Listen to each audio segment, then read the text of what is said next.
With a day left to campaign, Donald Trump makes claims without evidence of Democrat cheating. They are fighting so hard to steal this damn thing. And Kamala Harris tries to appeal to Arab American voters. It is devastating.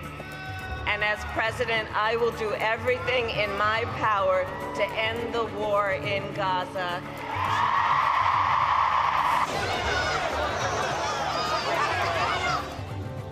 In Europe, flood victims turn their anger about government support on the Spanish king. And after 4 years, the inquest into missing toddler William Tyrrell reopens. I'm Janice Petersen. This is SBS World News.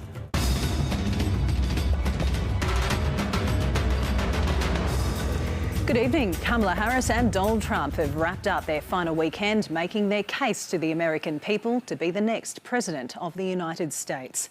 Donald Trump telling one rally crowd that he shouldn't have left the White House. 75 million people, or just under half of likely voters, have cast early ballots. And just 1 day of campaigning remains to convince the rest. Kamala Harris making her final appeal to the voters of Michigan, where Arab Americans are a significant demographic, the largest in the US. Her opening? This year has been difficult, given the scale of death and destruction in Gaza, and given the civilian casualties and displacement in Lebanon. It is devastating. And as president, I will do everything in my power to end the war in Gaza. Harris giving new prominence to the issue before the roaring college crowd. So Michigan, 2 days to go. You ready? And we have momentum. It is on our side. Can you feel it? Donald Trump striking a different tone in Pennsylvania, alleging election fraud in the most important swing state. They are fighting so hard to steal this damn thing. Referring to Democrats as a demonic party. These elections have to be decided by 9 o'clock, 10 o'clock, 11 o'clock on Tuesday night.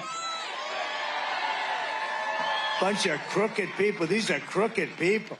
Speaking behind bulletproof glass, joking he wouldn't mind if reporters got shot if there were another attempt on his life. To get me, somebody would have to shoot through the fake news. And I don't mind that so much, 'cause I don't mind. Complaining about the optics for him. And the problem with that glass is I don't look great on television when you have a 4-inch piece of glass that a howitzer can't go through. Trump's running mate, J.D. Vance, also in Pennsylvania, telling supporters that the Republican ticket represents those who don't agree with it. If they vote the wrong way, they vote the wrong way. They're still our fellow citizens. We're still going to love them. Donald Trump closing the day with a rally in another swing state, Georgia. Kamala, you're fired. Get out. Get out. You're fired. Whereas Kamala Harris chose not to name Trump at her final Michigan rally. Do we believe in the promise of America? And are we ready to fight for it? Just one more frantic day of campaigning, election 2024, in what the polls say is a photo finish. And correspondent Prue Luan is in New York. She joins us now. Good evening, Prue. Those polls are deadlocked, as you mentioned there. They have been for days. What's changed? A very good evening to you, Janice. What's changed, what's evolved, is Kamala Harris. Remember in 2019, when she tried to become the Democratic nominee, she was a dud of a candidate. Well, not anymore. On Saturday night, she surprised many by diverting up here to New York to appear on Saturday Night Live, the comedy show. It's been around for decades, but it is an ideal way to reach young people. We can measure that. The show has shared 2 TikTok videos of Harris on the program, One, 9 million views. The other, a moment which wasn't on air, 27.5 million views. That's the way to reach Gen Z. And then take a look at these pictures from Sunday when she was in Detroit. Now, she was at a restaurant. It's a chicken and waffles restaurant. This is classic retail campaigning. Now, Biden got 90% of the black vote in 2020. Her campaign has been concerned. In October polling, she was only getting 78%. Sounds like a lot, but in a tight race, that's not good enough. But the point is, she looked at ease, she looked confident, she looked happy. Now, contrast that to Donald Trump in Pennsylvania on Sunday morning. This is the rally where he says that he wouldn't mind if reporters were shot. It's the rally where he claims that cheating is already taking place. Now, interestingly, it's also the rally where he refers to a poll, not in Pennsylvania, but in Iowa. Now, we don't usually mention the polls in detail because right now they're in a deadlock. Iowa, though, is a state that Trump will definitely win. It's Republican. But one particular poll, a highly respected poll, showed Harris leading by 3 points. Trump jumps on it and says it's a poll, quote, by his enemies, and it's a fake poll. One person is clearly not enjoying his Sunday. The other person is enjoying her Sunday. Doesn't mean anything in terms of the election result. We don't know. But Kamala Harris is definitely more at ease as a candidate than she was in 2019 or even 3 months ago, Janice. Just 1 day to go. That's correspondent Prue Luan updating us from New York. Well, if the race is as close as most polls suggest, it could all come down to Pennsylvania. The Keystone State might just be the key to victory with its 19 electoral college votes. Our chief international correspondent, Ben Lewis, has reported on the mood in 5 swing states so far. Pennsylvania is the 6th and last of his election road trip, where he stopped by the city of Harrisburg to speak with voters.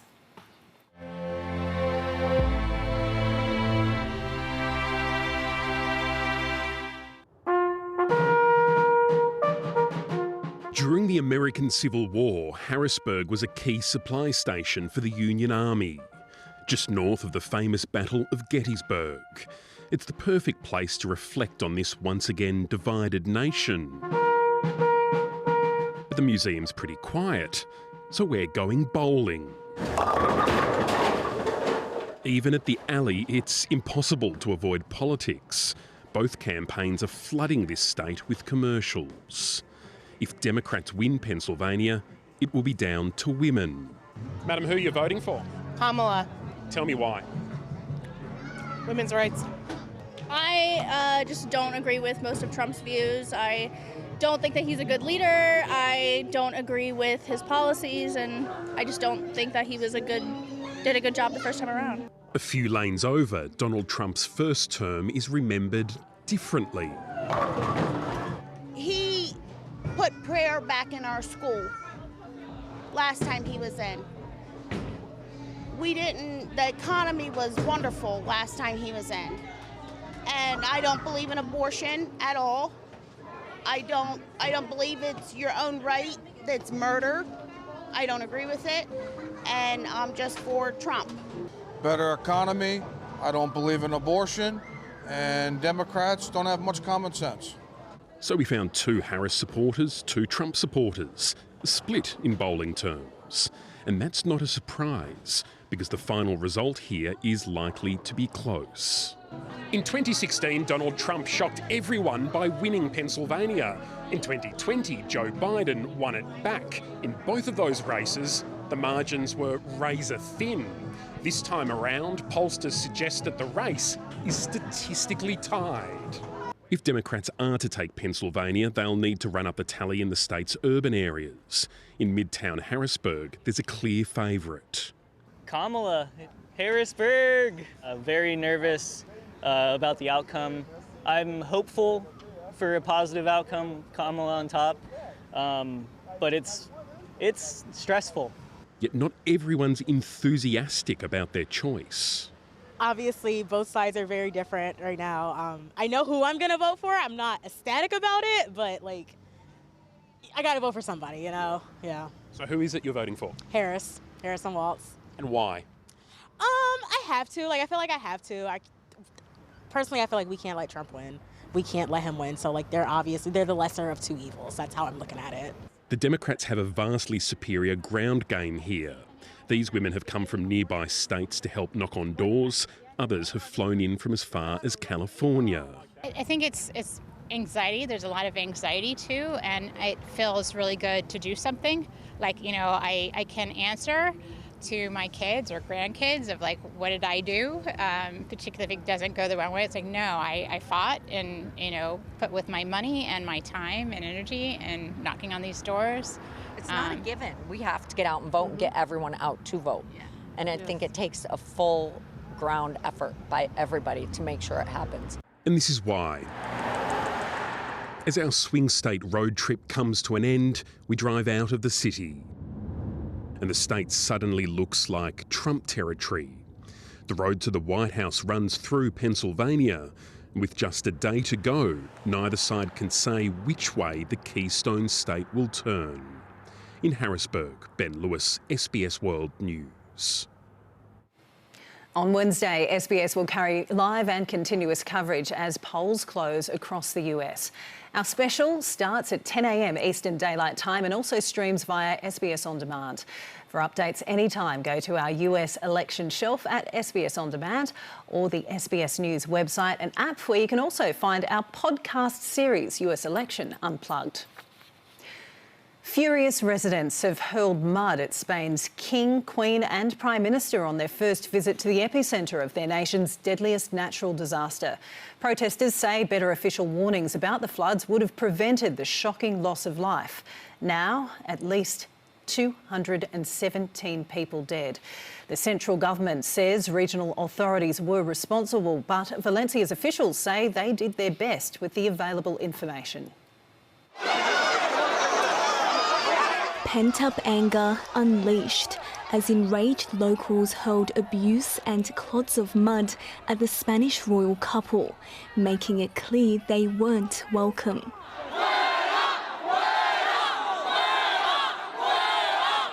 The incident leaving Queen Letizia in tears and her bodyguard bloodied as King Felipe tried desperately to calm the crowd.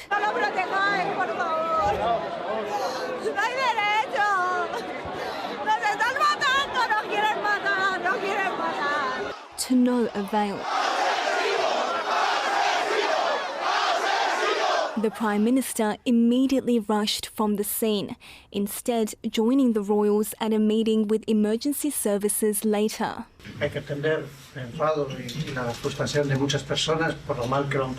Sanchez says they won't be deviating on flood recovery. Pese a lo que pueda suceder con algunos violentos absolutamente marginales, el conjunto de la ciudadanía valenciana y española lo que quiere es mirar hacia adelante, sacar adelante sus vidas.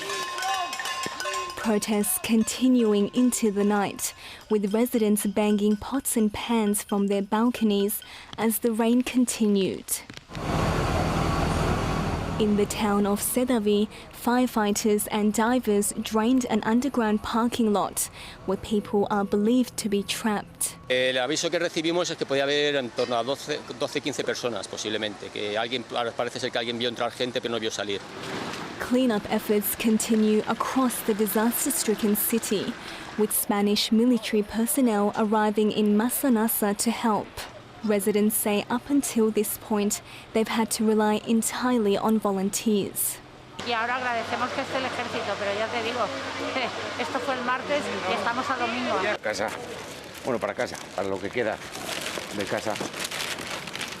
In other parts of the city, many are left to fend for themselves. 55-year-old Gustavo Villalba walks down the streets of what was once the vibrant town of Shiva. With a heavy heart, he encourages others in similar situations to remain strong.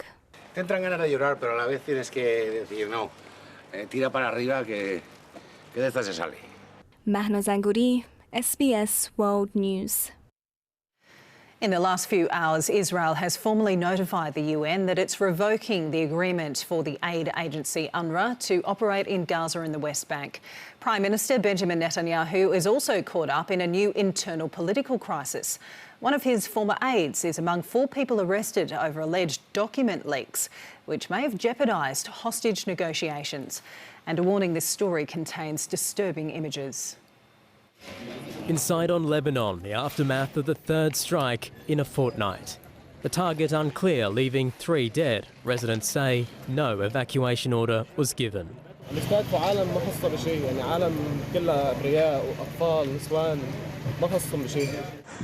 Israel's operations have escalated in the last month. Prime Minister Benjamin Netanyahu argues the strategy is necessary to push Hezbollah back, with or without a ceasefire deal.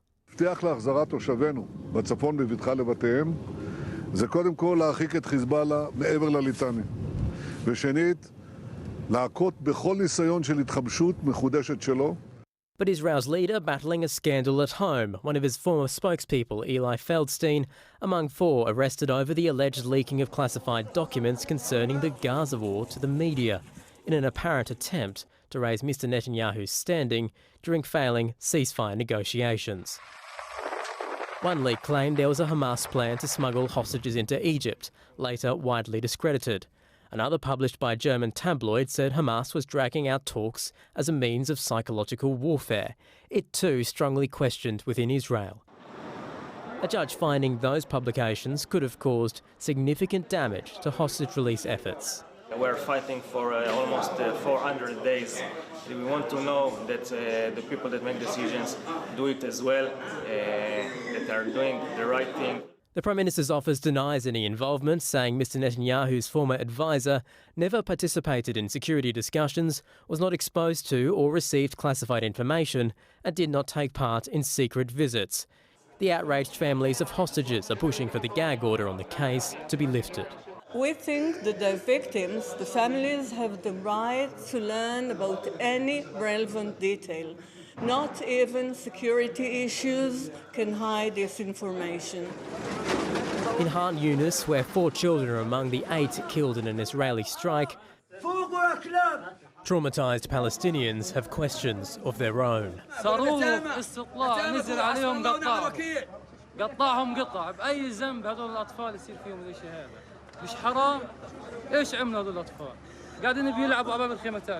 UNICEF says 50 children were killed further north in Jabalia in the 2 days to Sunday. The IDF has not addressed the strikes directly, but says it is adhering to international law and minimising civilian harm. Naveen Razik, SBS World News. A supermarket in the Ukrainian city of Kharkiv has been hit by a Russian-guided bomb, injuring at least 5 people. The city's mayor says the supermarket was located near the city centre, with an earlier strike hitting a nearby forest. Since August, Russia has intensified its attacks on Ukraine in what Kyiv officials say is an attempt to destroy critical infrastructure needed for the approaching winter. Coming up, an election win by Moldova's pro-EU president despite allegations of Russian interference. The heartbreaking search at sea for a missing 11-year-old boy. And just how much money are Australians spending on subscription services? See how you compare in On the Money.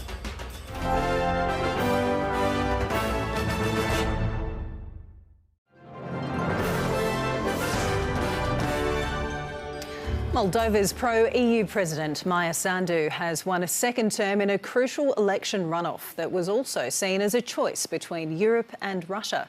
The result comes despite allegations of what Moldovan authorities called massive interference by Russia, which the Kremlin denies. Campaign headquarters abuzz as Maia Sandu claims a second term after failing to win an outright majority in the first round of voting last month. Azi, dragi moldoveni, ați oferit o lecție de democrație demnă de a fi scrisă în manualele de istorie. Azi voi ați salvat Moldova. În alegerea noastră pentru un viitor demn nu a pierdut nimeni. Libertatea, adevărul și dreptatea au învins. The president returned with 55% of the vote over rival Alexander Stoyanoglu, a former prosecutor general backed by the pro-Russian Socialist Party. Вместе со своей семьей проголосовал сегодня за свободную, стабильную, процветающую Молдову. According to Moldova's Central Electoral Commission, voter turnout was at 54%. Cred că e un timp crucial pentru țara noastră și votul meu a mers pentru un președinte onest, pentru o țară de oameni onești și dacă o să avem oameni onești, o să avem și prosperitate.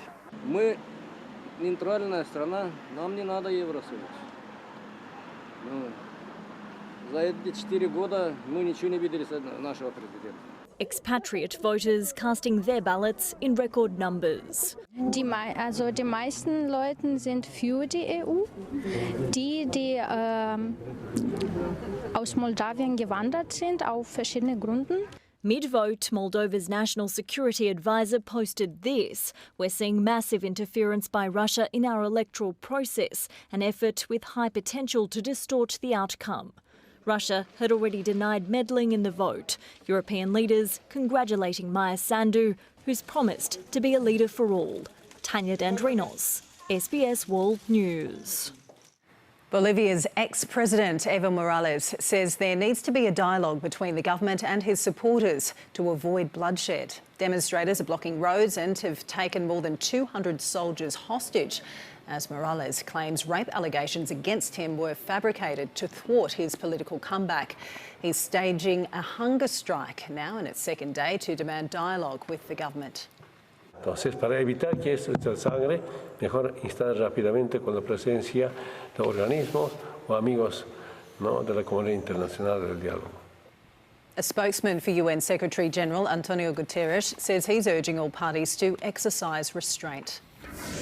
An eruption at the Mount Liwatobi Laki-Laki volcano in Indonesia's east has killed at least 9 people. Fiery lava and volcanic ash hit nearby settlements, burning residents' homes and cutting power. 7 villages were also affected and residents have been evacuated. A young woman has stripped to her underwear at an Iranian university in an apparent protest against the country's strict Islamic dress code.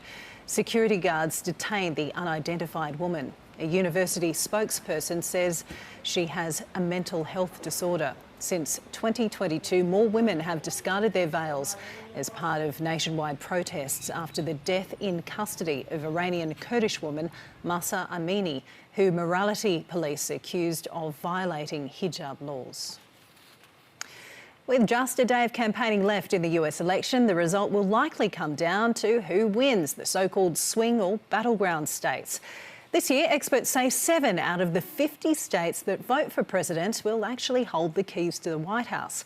But what makes them swing states, and just how do they compare to the last election? Our reporter Catalina Flores has more. While 240 million people are eligible to vote in this year's US election, the winner could be decided by just a few thousand in any one of a handful of states where the margin of victory is wafer thin.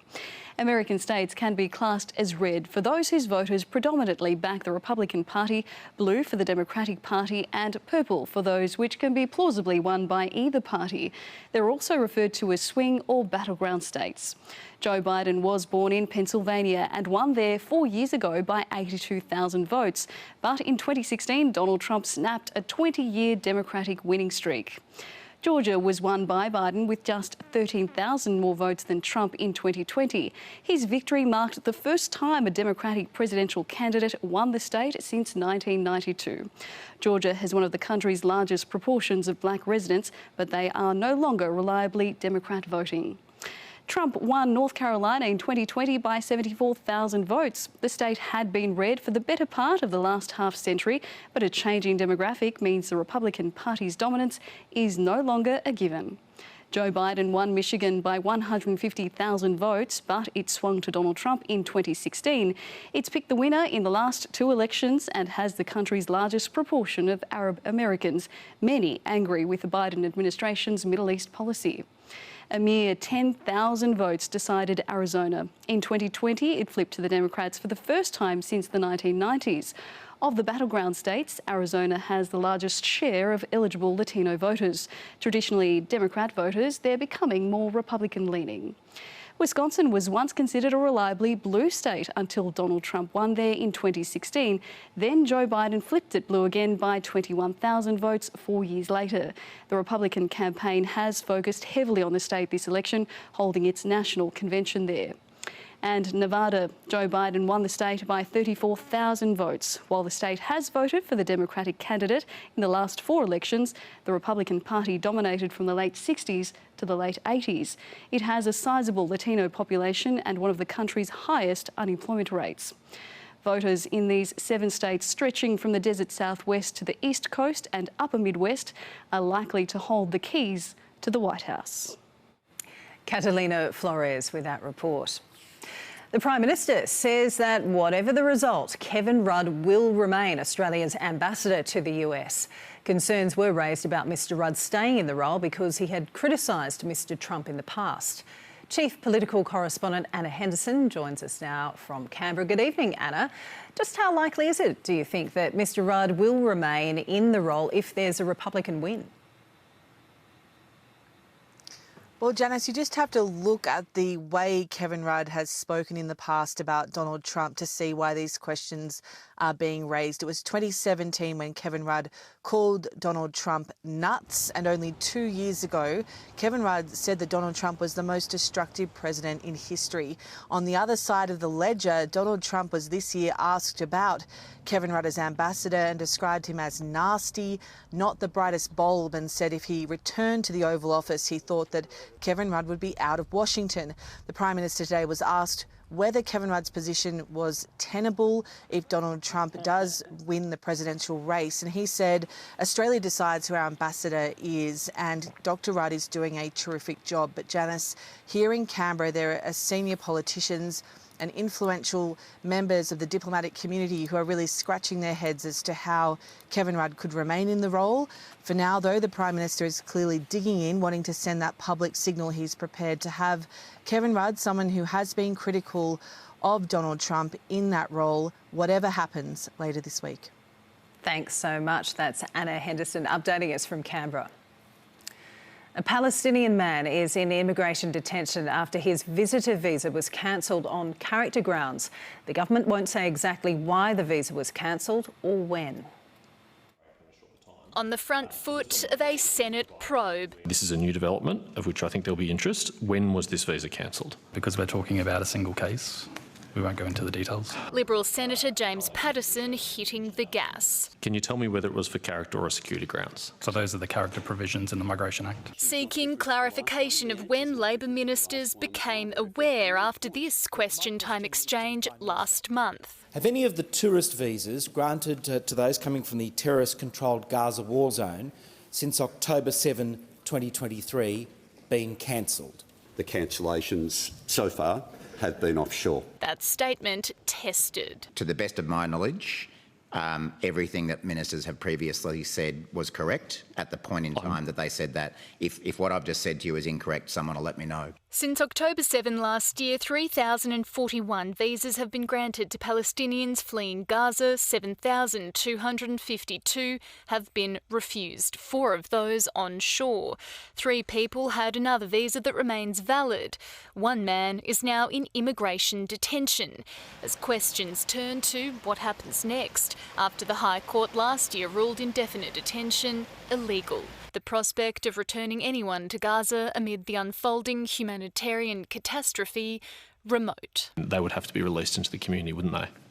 Senator, we'd be speculating about that. We don't know the circumstances. Well, it's not speculation. Yet. They may wish to depart voluntarily, for example, to a country they have a right of entry to, or they may not want to.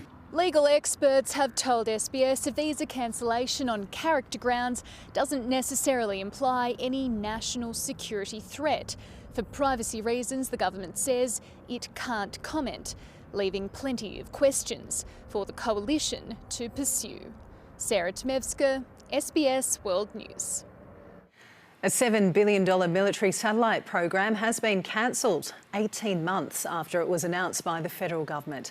US defence company Lockheed Martin was given the contract to deliver the military-grade communication system, but the Department of Defence has confirmed that it won't go ahead, saying the single-orbit satellite would not meet strategic priorities.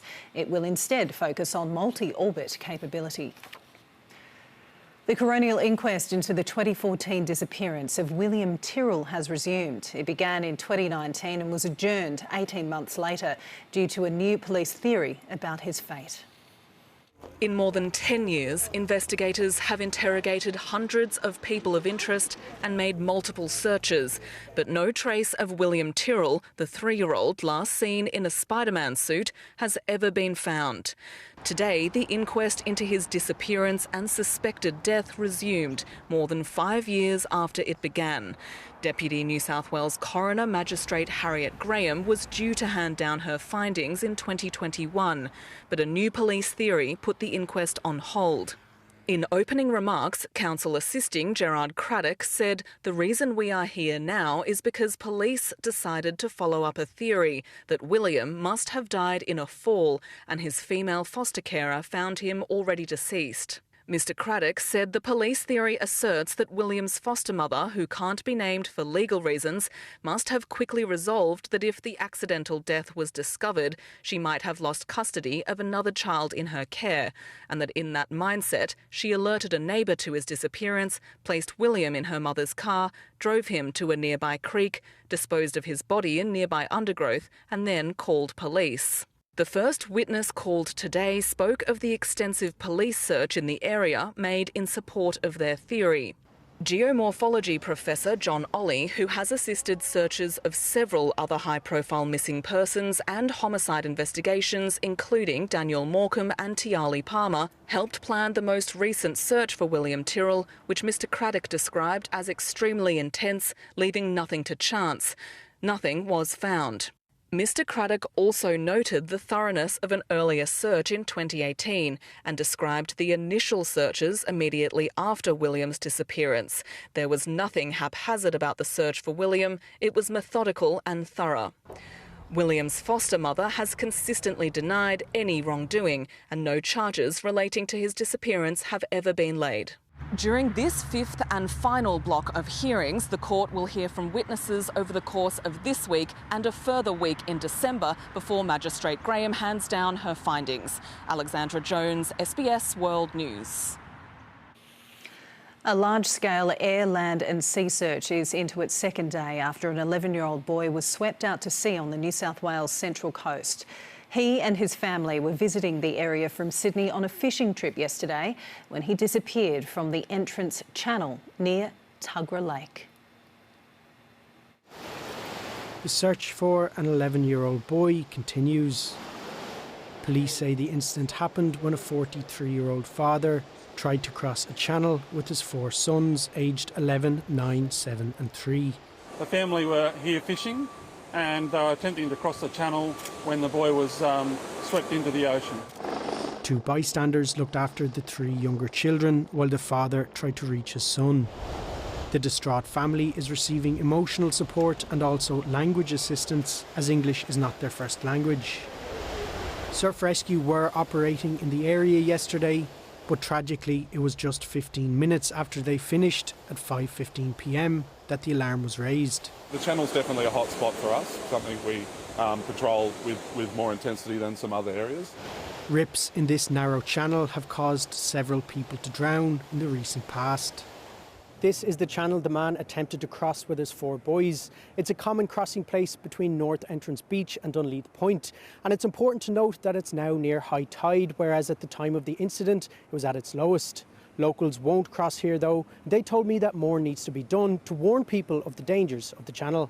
More signage, I reckon, but they do have one sign which is down there that says not to swim, but other than that. We are a multicultural country. A lot of new immigrants coming in, and if they don't know the language, they can't read the signs, you know, it's not going to help them. So yeah, I do believe that different languages should be displayed for safety. Helicopters, jet skis and rescue boats are combing the central coast, along with police divers and drones, as every effort is made to find the 11-year-old. Mícheál O'Scanal, SBS World News. Disability and support workers are protesting a case to be heard by the Fair Work Commission, which seeks to classify workplace sleepovers as breaks between shifts. A sleepover is when a worker sleeps at the same location as their client but is required to provide care if needed. Support workers say the change proposed by the Australian Industry Group will result in 28 hours of work without overtime pay.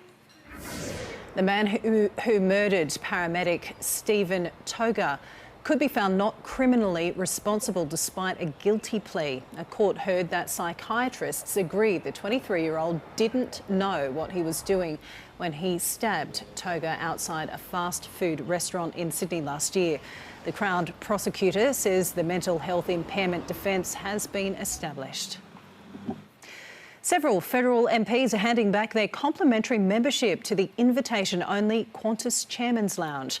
The Prime Minister has been under pressure over his flight upgrades before he took the top job and is determined to switch the focus to his new education policy. Big weight off my back. Debt-laden and relieved. He's done this before. University students and apprentices celebrating the government's plan to slash student loans. But the opposition's less than impressed with the policy to vaporise $16 billion in debt. When will the reckless spending stop? The first thing we'll do, if we're re-elected, we will introduce legislation.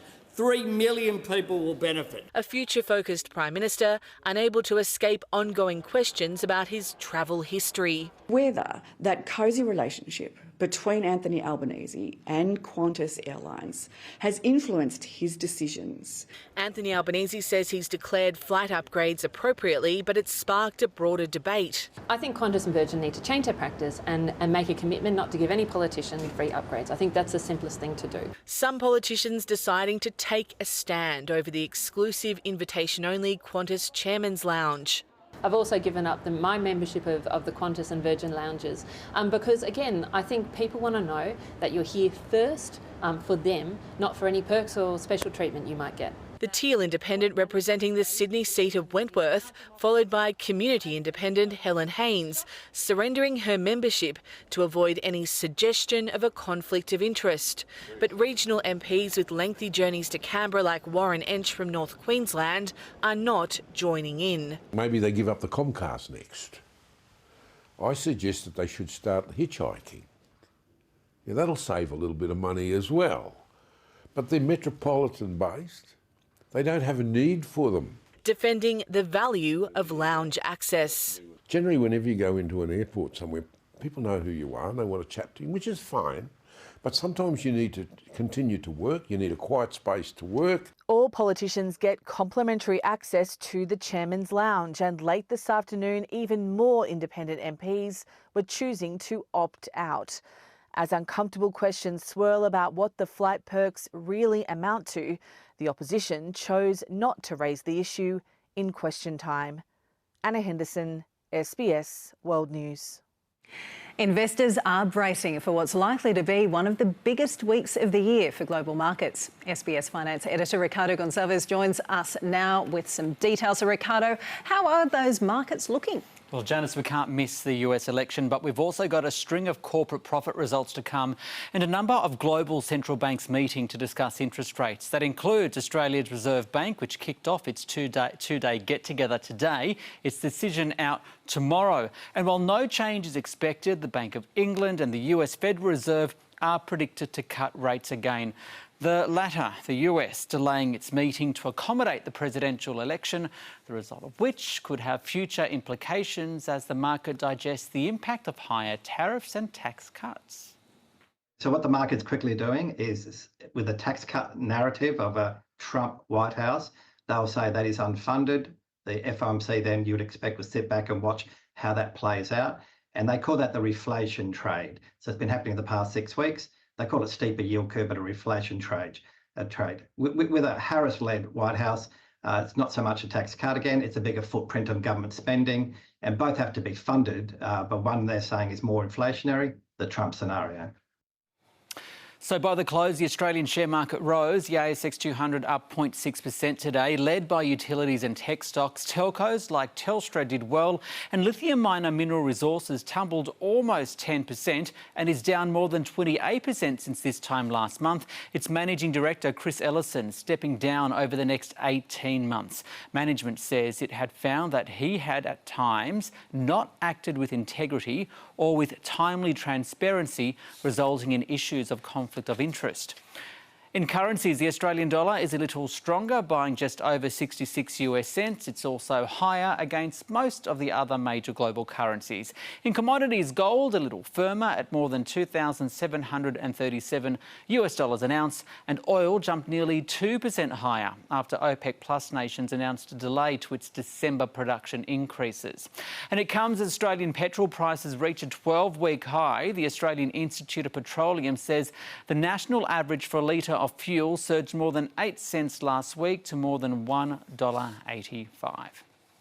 Well, Westpac has kicked off bank reporting season with a $7 billion full-year profit. While it's down 3% on the same time last year, it was in line with analyst expectations. It'll pay a full-year dividend of $1.51 per share and will increase its share buyback program by about $1 billion. While costs rose following investments in technology, the bank said its business unit was a standout. Westpac holds a fifth of all mortgages in Australia and said borrowers are getting used to high interest rates. Financial hardship packages peaked in June and are coming down, but many customers have held on to recent tax cuts instead of spending that money.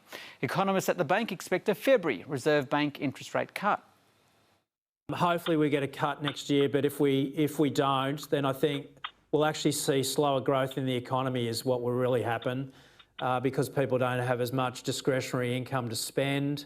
So it's probably more the growth will be slower than issues in the mortgage book. That assumes, of course, that unemployment remains very low because that's the biggest driver of issues in our mortgage book is actually unemployment. Now, this is CEO Peter King's final set of results. He's stepping down in December. The bank's annual report, also released today, showed his total remuneration this year will be nearly $7 million. And he also received the Standard Service Recognition Award of $3,000 in July for when an employee reaches 30 years of service at Westpac. He joined Westpac in 1994. And Westpac shares rose along with the rest of the banking sector. NAB and ANZ will update the market with their full-year results later this week. How much money are you spending on subscription services? Well, researchers at Deloitte found the average monthly spend rose to $63 per month this year, and that's across music, sport, gaming, video and other online entertainment subscriptions. And that's despite a 10% fall in consumption, part of that explained by higher prices. Gen Z, that's those 16 to 24, spent the most, while boomers aged 56 and 74 consumed the most at over 46 hours a week. As for news content, Deloitte says major media publishers remain the most trusted.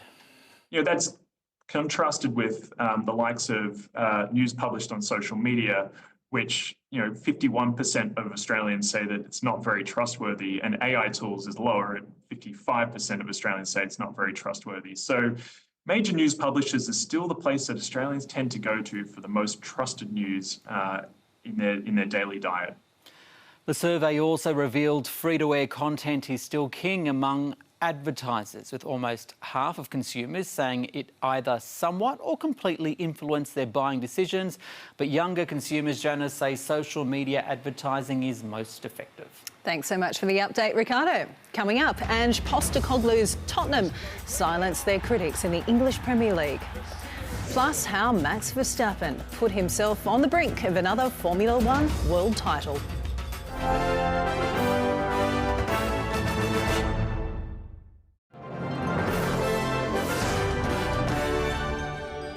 Max Verstappen is on the cusp of his fourth consecutive Formula One World Championship. The Dutchman produced one of the greatest drives of his career to win a wet and wild Brazilian Grand Prix.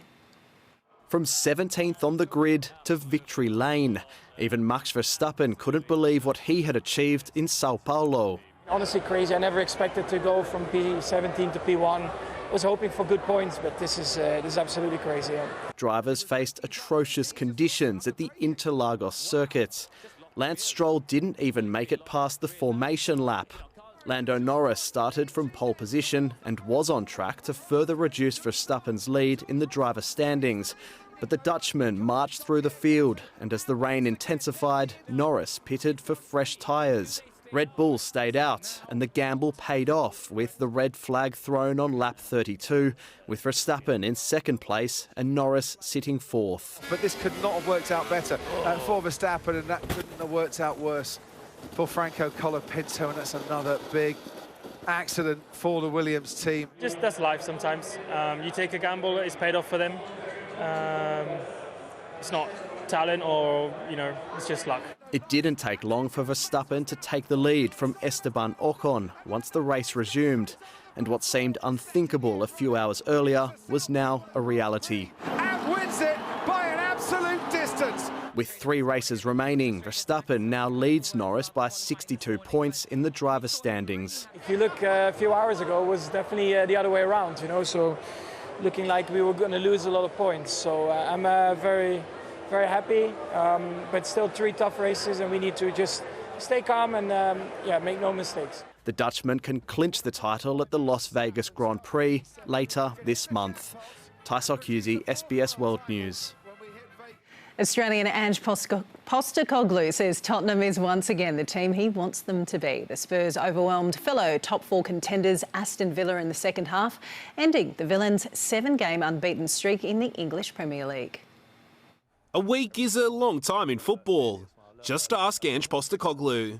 You don't fall off cliffs and you don't climb mountains within a week. It's all part of the same process for me. We focused on the long game here of who we want to be, and the little bumps along the road hurt, but you kind of know that that's part of our growth. Ruud van Nistelrooy took charge at Old Trafford. Enjoyed every second of it, and I will do so for the time being. I'm here to help. Barcelona moved 9 points clear on top of La Liga, cruising past local rivals Espanyol. To Olmo lines up a shot and fires one in. And Napoli's lead at the top of Serie A is down to just a point after a 3-0 loss to Atalanta. Inter Milan closing the gap on the leaders with a 1-0 victory. Well, Sydney will become the 7th city in the world to be part of the World Marathon Majors Series. Starting from next year, it'll become the first major marathon in the Southern Hemisphere. It joins an elite list, including New York Marathon, which was held this morning. Dutchman Abdi Nagier took out the men's event with Sheila Chepkirui leading a Kenyan sweep of the women's podium. Well, coming up, the weather details, and Tiwi Islanders recall their fight against the first British settlement in Australia's north.